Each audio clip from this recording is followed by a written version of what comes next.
Patient Treatment and Self-Advocacy Social Experiment 2025 Short Dissertation, Part 3, AJ Ferreira.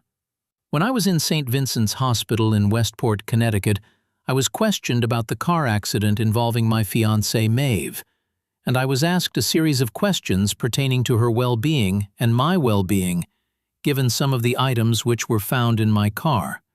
I advocated for myself and told everything, as I had nothing to hide. I also spoke to the Newington police, and they were very kind to me and were wishing and hoping all the best for me and Maeve. Upon going home, I was treated poorly by my family and did not understand why I was receiving such a lack of support for the difficult time I was going through, seeing how my fiancé almost died in a car accident. I advocated for myself and expressed my needs within the situation. I was profoundly insulted by the treatment I received. I withdrew more from the family as a result, and I began a process of looking at different places to move.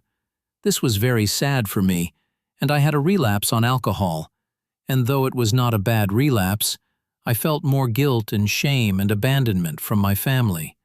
A few days after I had been released from St. Vincent's Hospital in Westport, Connecticut, I was determined to go see my fiancée Maeve while she was in the intensive care unit.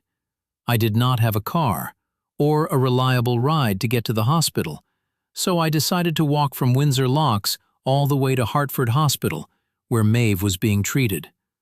I prayed to God all along the way, documented my journey from Windsor Locks to Hartford on video, and I met some people on my walk who gave me encouragement and help.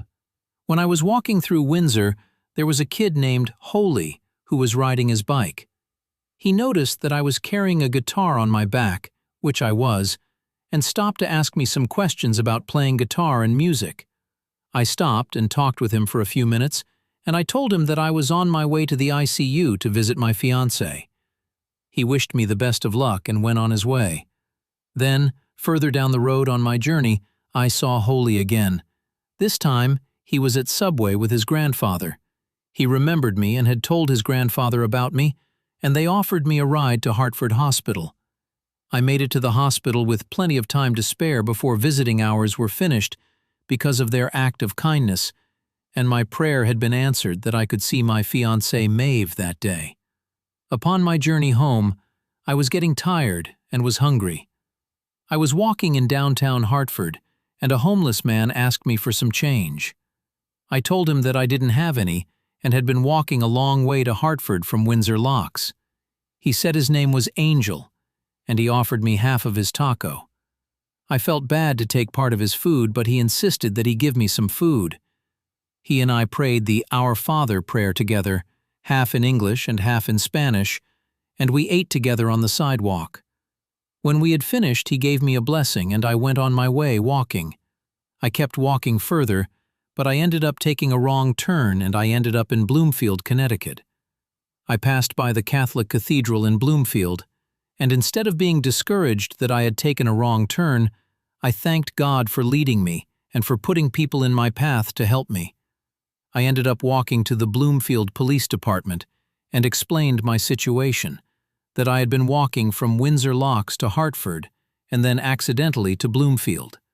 The Bloomfield police were kind, and they brought me back to my house in Windsor Locks.